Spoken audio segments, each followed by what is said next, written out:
OpenAI, that's the company, of course, behind ChatGPT, is out with new recommendations for the incoming Trump administration around AI policy. Kate Rooney joins us now. She has those details. Kate.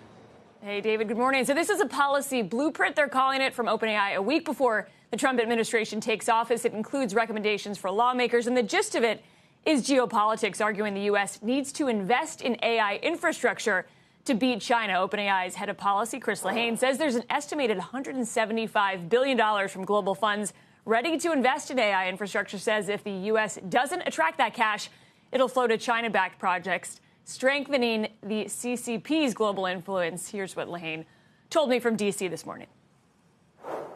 There are two countries in the world that can actually build AI and specifically AI infrastructure at scale, the U.S. and China.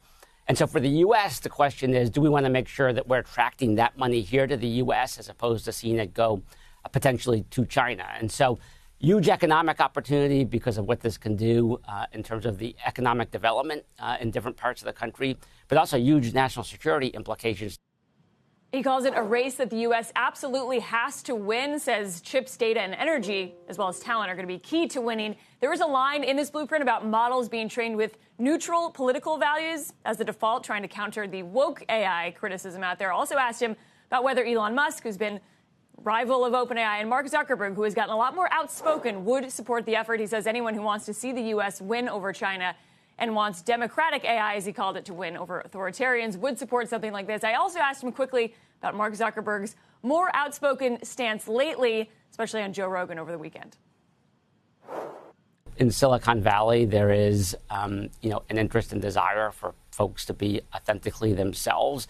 Now, I think that authentic quality comes out over the long term, and it's not only what people say, but it is what they do. I turn it back a little bit to how we're thinking about things.